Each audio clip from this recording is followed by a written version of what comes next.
నమస్తే TV TNN news ఇక వార్తల్లోని వివరాలు చూద్దాం.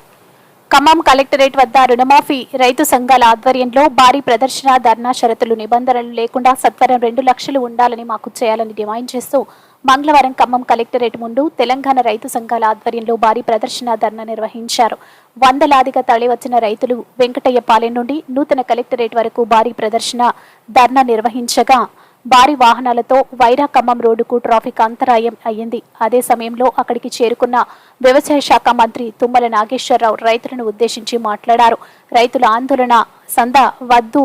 తుమ్మల రాష్ట్రంలో 41 లక్షల మంది రైతులు సుమారు 6,000 బ్రాంచీల నుండి రైతులు రుణాలు తీసుకున్నారని, అందుకు రాష్ట్ర ప్రభుత్వం 31,000 కోట్ల రూపాయలు మంజూరు చేసిందని రాష్ట్ర వ్యవసాయ శాఖ మంత్రి తుమ్మల నాగేశ్వరరావు అన్నారు. డిసెంబర్ 2018 నుండి డిసెంబర్ 2002 వరకు తెలంగాణ రైతులు తీసుకున్న రుణమాఫీ చేయాలని చిత్తశుద్ధితో ప్రభుత్వం ఉందని తుమ్మల నాగేశ్వరరావు అన్నారు. ధర్నాలో సిపిఐ పోతినేని సుదర్శన్ నున్న నాగేశ్వరరావు షరతులని బదులు లేకుండా సత్వరమే 2 లక్షల రుణమాఫీ చేయాలని ప్రభుత్వాన్ని డిమాండ్ చేశారు. ధర్నాలో మహమ్మద్ మౌలానా, రమేష్, గోవిందరావు, నూనె శశిధర్ తదితరులు పాల్గొన్నారు. 15 వరకు అమలు చేస్తామని రాష్ట్ర ఆర్థిక పరిస్థితి బాగలేకపోయినా మేము 31,000 కోట్ల రూపాయలని రాష్ట్రంలో 42 లక్షల మంది రైతులకి రుణమాఫీ అమలు చేస్తామని చెప్పేసి ప్రభుత్వం ప్రకటన చేసింది. దాన్ని మేము అభినందించాం. కానీ ఆచరణలో ఇప్పటి వరకు కేవలం 18,000 కోట్ల రూపాయలు 22 లక్షల మంది రైతులకు మాత్రమే ఈ రాష్ట్రంలో, అంటే 50% మందికి మాత్రమే ఈ రుణమాఫీ అమలైంది. ఇంకా ఇది ఖమ్మం జిల్లా లాంటి చోట్ల కేవలం 30% మాత్రమే అమలైంది. ఈ జిల్లాలో 3,15,000 మంది రుణమాఫీకి అర్హులైతే కేవలం 1,15,000కు మాత్రమే రుణమాఫీని అమలు చేసింది. అందుకని ప్రభుత్వం ఇవాళ ఆచరణలో అందరికీ రుణమాఫీ, అది రేషన్ కార్డు నిబంధనలు, లేకపోతే 2 లక్షల పైబడినటువంటి వాళ్ళు చెల్లించాలన్నటువంటి నిబంధన, పట్టాదారు పాస్బుక్లు, ఇలాంటి షరతుల వలన ఇవాళ రైతాంగం రుణమాఫీకి దూరం అయ్యారు. అందుకని ప్రభుత్వం షరతులు లేకుండా మీరు ఇచ్చినటువంటి హామీ మేరకు అందరికి కూడా తక్షణం 2 లక్షల రుణమాఫీని అమలు చేయాలని చెప్పేసి మేము డిమాండ్ చేస్తూ ఈ ధర్నా కార్యక్రమం నిర్వహించడం జరిగింది. ఇక్కడికి వ్యవసాయ మంత్రి గారు కూడా వచ్చి ఏదైతే రేషన్ కార్డు లేనటువంటి వాళ్ళకి ఈ రోజు నుంచే వ్యవసాయ అధికారులు యాప్ని క్రియేట్ చేసినాం, దాంట్లో అప్లోడ్ చేసి ఈ 10-15 రోజుల్లో 2 లక్షల రూపాయలు లోపున్నటువంటి వాళ్ళకి అందరికి కూడా రుణమాఫీ చేస్తున్న ప్రకటన చేశారు. దానికి వ్యవసాయ మంత్రి గారికి హృదయపూర్వకంగా అభినందనలు తెలియజేస్తూ, అదేవిధంగా 2 లక్షల పైబడినటువంటి మొత్తాన్ని కట్టాలనేటువంటి నిబంధనలు కూడా సడలించే దానికోసం వ్యవసాయ మంత్రి గారు కేబినెట్ ఆలోచన చేయాలని, షరతులు లేకుండా సంపూర్ణంగా 31,000 కోట్ల రూపాయలు ఈ రాష్ట్రంలో రుణమాఫీని అమలు చేయాలని, 42 లక్షల మంది రైతాంగానికి ఈ రుణమాఫీ వర్తింపజేయాలని చెప్పేసి మేము కోరుతా ఉన్నాం. అమలు చేయాలి, అమలు చేయడానికి సాగులు ఎత్తులాడవద్దు అని చెప్పేసి ప్రభుత్వాన్ని హెచ్చరిస్తూ ప్రభుత్వాన్ని డిమాండ్ చేస్తూ ధర్నా కార్యక్రమాన్ని నిర్వహించడం జరిగింది. ఈ ప్రభుత్వం రైతాంగానికి 2 లక్షల రూపాయల వరకు రుణం మాఫీ చేస్తానని చెప్పి రుణం ఇచ్చేటప్పుడు ఏ ఆధారంతోనైతే రుణం ఇస్తారో దాన్ని పరిగణలోకి తీసుకోకుండా రేషన్ కార్డుని ప్రామాణికంగా తీసుకుంటా ఉన్నారు. రైతుకు రుణం ఇచ్చేటప్పుడు రేషన్ కార్డు ప్రామాణికం కాదు, రైతుకు భూమిపైన హక్కు ఉందా లేదా, అందులో పంట వేసాడా లేదా, అందులో ఏ పంట వేస్తే ఎంత రుణం ఇవ్వాలి అనేది ప్రామాణికంగా తీసుకొని రైతాంగానికి రుణం ఇస్తారు. అట్లా రుణం ఇచ్చారు. ఇచ్చినటువంటి వాళ్ళు ఇవాళ ఆ రుణాన్ని కాస్త మాఫీ చేయడానికి రుణం మాఫీ చేయాలని చెప్పేసి నిర్ణయం తీసుకున్నారు. మంచిది, మేము దాన్ని స్వాగతిస్తా ఉన్నాం, అభినందిస్తా ఉన్నాం. కానీ అదే సందర్భంలో మీరు సగం మందికి అమలు చేసి సగం మందికి ఆందోళనలు గురి చేస్తూ ఉంటే ఇవాళ రాష్ట్రంలో 25 లక్షల మంది రైతులు నిత్యం నిద్ర పట్టుకు ఆందోళనకు గురవుతూ ఉన్నారు. మాకు మాఫీ అవుతుందా కాదా, ఈ ప్రభుత్వం ఇచ్చినటువంటి హామీ నెరవేరుతుందా లేదా, మేము రుణ విముక్తులం అవుతామా కాదా అనేటటువంటి ఆందోళనకు లోనవుతూ ఉంటే మేము యాప్ తీసుకొస్తా ఉన్నాం.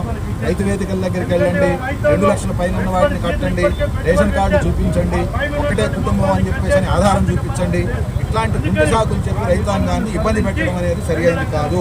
అందువల్ల ఎటువంటి షరతులు ఉండొద్దు. 2 లక్షల రూపాయల వరకు రుణం తీసుకున్న కుటుంబాలు ఏవి అని చెప్పేసి ఏ బ్యాంకు దగ్గర ఆ బ్యాంకు దగ్గర ఆధారాలు ఉన్నాయి. ఆ ఆధారాలను పరిగణలోకి తీసుకొని మీరు వెంటనే ఆగస్టు 15 అన్నారు, ఇప్పుడు 30వ తేదీ రాబోతా ఉంది, వాళ్ళ 27వ తారీఖు. అందువల్ల వెంటనే మీరు దీన్ని అమలు చేయాలి. అమలు చేయకపోతే ఈ ఆందోళన రాష్ట్ర వ్యాప్తంగా మరింత ఉధృత రూపం దాల్చి ఈ ప్రభుత్వానికి ప్రమాదకరంగా పరిణమించే అవకాశం ఉంది అని చెప్పేసి అమలు చేయాలి అని చెప్పి రకరకాల కారణాలతో జాప్యం చేస్తా ఉంది. ప్రభుత్వం ఆగస్టు 15 నాడు ముఖ్యమంత్రి గారు ప్రకటించాడు. రుణమాఫీ మొత్తం పూర్తిగా రైతుల ఆందోళన రుణమాఫీ జరిగింది. ఖమ్మం జిల్లాలో కేవలం 30% మంది మాత్రమే.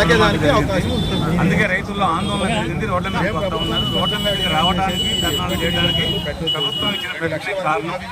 ప్రభుత్వం స్పష్టంగా ముఖ్యమంత్రి మరో మాట చెప్పాడు, ఏ షరతులు లేవు, రైతుకి భూమి ఉండి పట్టాదారు పాస్పోర్ట్గా ఉంటే మీకు బ్యాంకులో అప్పు ఉంటే 2 లక్షల లోపు మాఫీ ప్రకటించారు.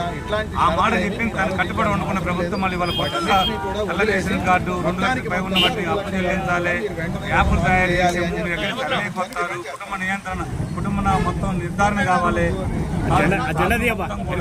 దీన్ని ఆలోచన చేయడం మీకు కానే కాదు. ముఖ్యమంత్రి గారు చెప్పిన మాట ప్రకారం పూర్తిగా అమలు చేసే రైతుల్లో ఆందోళన ఉండదు, రోడ్ల మీద రావాల్సిన పని లేదు. 24 గంటలు అమలు చేసే అవకాశం ఉన్న దాన్ని వాళ్ళ నెలల తరబడి సాగించే ప్రయత్నం చేస్తూ ఉన్నారు. ఇంతసేపటి గత ప్రభుత్వం వైఫల్యాన్ని చెప్పుకుంటూ కాలయాపన సరైనది కాదు. గత ప్రభుత్వం వైఫల్యం చెందిన మాట వాస్తవం అది. అందుకే మీకు అధికారం వచ్చింది. మీరు ఇంకా వాటిని పదే చెప్పుకుంటూ కాలయాపన చేయడం సరైనది కాదు. మీరు తక్షణం షరతులు లేకుండా 2 లక్షల రుణాలు మొత్తం మాఫీ చేయాలని చెప్పి డిమాండ్ చేస్తా ఉన్నాం. అది పరిష్కారం కాకపోతే రైతులు రోడ్ల మీదకి వస్తూనే ఉంటారు, ఆందోళన చేస్తూనే ఉంటారు, మీ ఎంట పడుతూనే ఉంటారు. మాఫీ అయిన దాకా మీపై పోరాటం చేస్తామని చెప్పి తెలియజేస్తాం. రైతు నాయకులందరికీ, రైతు సోదరులందరికీ హృదయపూర్వక నమస్కారం. ఈరోజు మీ యొక్క ధర్నా కార్యక్రమాలు ఇంకా ధర్నా చేయాల్సిన సందర్భం రాలేదు, సమయం రాలేదు, ఆదిలోనే అరుస్తున్నారు. విషయం ఏంటంటే, మేము రుణమాఫీ చేయాలని అనుకున్నప్పుడు రాహుల్ గాంధీ గారు ఎప్పుడైతే వరంగల్ డిక్లరేషన్లో చెప్పారో ఆ రోజు నుంచే ఎవరైతే పంట రుణాలు తీసుకున్నటువంటి క్రాప్ లోన్కి సంబంధించినటువంటి రైతులకి మాఫీ చేయాల్సిన అవసరం ఉంది. కానీ గౌరవ ముఖ్యమంత్రి గారు, కేబినెట్ అందరం ఆలోచించి గతంలో రుణమాఫీ సక్రమంగా జరగలేదు, కొంతమందికి వేసినట్టు వేశారు, కుటుంబ నిర్ధారణ జరగలేదు, ఆపెట్టారు. 14,000 కోట్లు మళ్ళీ 1,400 కోట్లు వెనక్కి వచ్చినాయి. కాబట్టి అవన్నీ వదిలేయండి.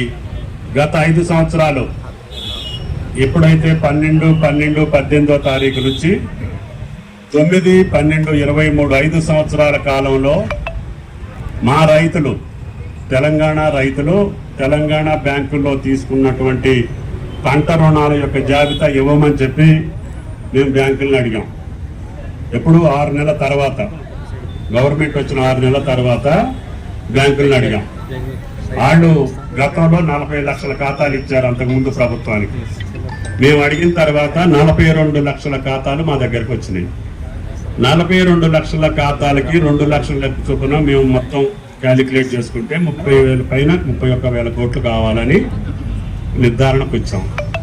వచ్చిన తర్వాత 2 లక్షల ఉన్న వరకు ఉన్నటువంటి మనం చేద్దాము, తర్వాత వెసులుబాటుని బట్టి మళ్ళీ 15-20 రోజుల్లో నిర్ణయం తీసుకొని 2 లక్షల పైన ఉన్నటువంటి 2,50,000 వరకు ఎప్పుడు ఇద్దాము, 3 లక్షల వరకు ఎప్పుడు ఇద్దాము, 3 లక్షల పైన ఉన్న వరకు ఎప్పుడు ఇద్దాము అనేది క్యాబినెట్ ఆలోచన చేయాలి. ముందు 22 లక్షల మందికి 2 లక్షల వరకు అప్పు ఉంది, రుణం ఉంది. ఆ 2 లక్షల వరకు 22 లక్షల ఖాతాల్లో వేసాం. వాటిలో 18,000 కోట్లు బ్యాంకుల దగ్గర జమ అయి ఉన్నాయి. నిన్నటి వరకు సుమారు 12,000 కోట్లు సుమారు రైతులు మళ్ళీ వెళ్ళి సంతకం పెట్టి లోన్ తీసుకున్నారు. ఇంకొక 6-7,000, 7,000 కోట్ల దాకా రైతులు వెళ్ళి మళ్ళీ సంతకం పెట్టి మేము ఇచ్చిన 2 లక్షలతో పాటు ఇంకా ఎక్స్ట్రా కావాలంటే కూడా ఇవ్వమని చెప్తాను. ప్రభుత్వం ఇచ్చినటువంటి 18,000 కోట్లలో ₹1 కూడా బ్యాంకు మినాయించుకోవడానికి వీలు లేదు. మళ్ళీ రైతు చేతిలోకి వెళ్ళాలి, వెంటనే వెళ్ళాలి. మొన్ననే 4 రోజుల క్రితం SLBC మీటింగ్ పెట్టి 42 బ్రాంచ్ల మేనేజర్లందరినీ పిలిచి హెడ్స్ని, మీరు డిస్బర్స్మెంట్ సక్రమంగా చేయట్లేదు, త్వరగా చేయాలి. ఈ 18,000 కోట్లు ఇచ్చేస్తే ఈ 18,000 కోట్లో 2 లక్షల లోపు ఉన్నటువంటి వాళ్ళకి, తెల్ల కార్డులు ఉన్న వాళ్ళకి ఏ సమస్య లేకుండానే వెళ్ళిపోతాయి.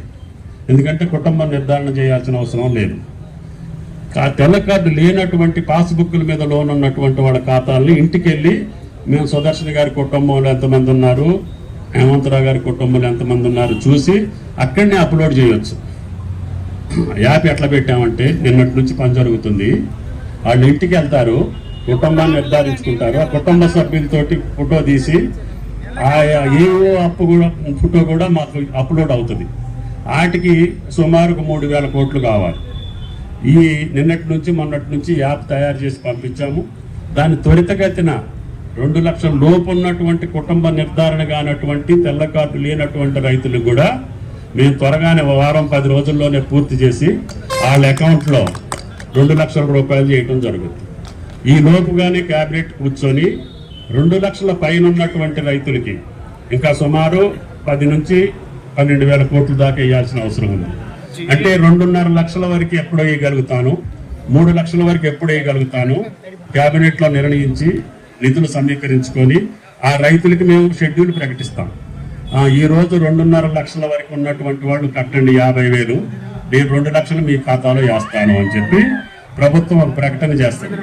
తప్పకుండా మేము అనుకున్నటువంటి 31,000 కోట్లు రైతు చేతిలోకి వెళ్ళేదాకా మాకు బ్యాంకులు అయితే ఏదైతే 42 లక్షల ఖాతాలు ఈ రైతులు మాకు అప్పు ఉందని ఇచ్చారో ఆ 42 లక్షల మందిని కంప్లీట్ చేసేదాకా ప్రక్రియ కొనసాగుద్ది. కానీ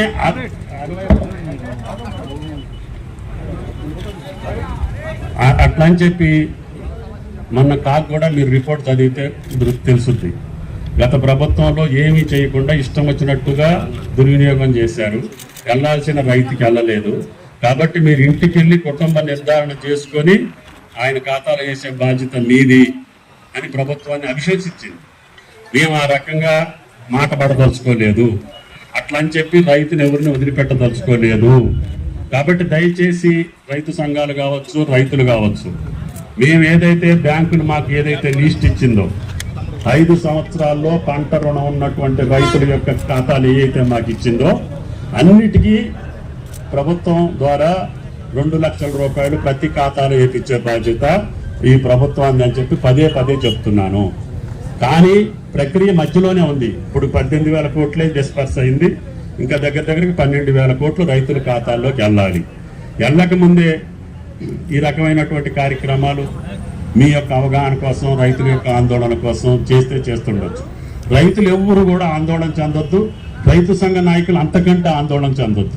ఈ యాప్ ద్వారా అందరూ 18,000 కోట్లు వాళ్ళ ఖాతాలోకి వెళ్ళక ముందే 2 లక్షల పైన ఉన్నటువంటి వాటికి ఎప్పుడు ఇస్తాం, ఎట్లా ఇవ్వగలుగుతాం అనేది నిధుల సమీకరణ బట్టి కేబినెట్ నిర్ణయిస్తుంది. నాకై నేను ఒక్కడిని రేపిస్తా ఎల్లుండిస్తా అని చెప్పే పద్ధతి కాదు. మీకు తెలుసు జీతాల వరకే వస్తున్నాయి మనకి. అయినా సరే కష్టాల్లో ఉన్న రైతుని మాట అన్నాం కాబట్టి ఎట్టి పరిస్థితుల్లో 31,000 కోట్లు వాళ్ళ ఖాతాలు వేయాలని చెప్పి నిన్నగాక మొన్న కూడా ముఖ్యమంత్రితో సమావేశం జరిగింది. నిన్న ఇవాళ సెలవులు వచ్చినాయి. రేపు మళ్ళీ ప్రభుత్వం కేబినెట్ కూర్చొని కానీ ముఖ్యమంత్రి దగ్గర మా శాఖ కూర్చొని మిగతా పైసలు ఏ రోజుకి ఎట్లా ఇవ్వగలుగుతామని డేట్ ఫిక్స్ చేసి ఈ యొక్క 18,000 కోట్లు ఏ రోజుకి కుటుంబ నిర్ధారణ చేయగలుగుతారు. ఇప్పుడు మీరు వచ్చే ముందు కూడా గంట సేపు మా సెక్రటరీ తోటి మాట్లాడారు. ఈ రోజు నుంచి ప్రతి ఇంటికి మా అధికారి వచ్చి మీ కుటుంబ నిర్ధారణ చేసి అక్కడనే అప్లోడ్ చేస్తారు. ఆయన ఇంటి ముందే, మీరు ఎక్కడికో వెళ్ళాల్సిన పని కూడా లేదు. కాబట్టి దయచేసి రైతులను ఆ రకంగా మీరు భరోసా ఇవ్వండి. మీ మాట నిలిపే బాధ్యత నాది. అంతకంటే నేను ఎక్కువ చెప్పలేను. జ్వరం ఉంది, కొంచెం ఓపిక లేదు. వార్తలు ఇంతటితో సమాప్తం. మళ్ళీ తిరిగి ప్రసారం అయ్యే టీవీ 9 న్యూస్లో కలుద్దాం. అంతవరకు సెలవు.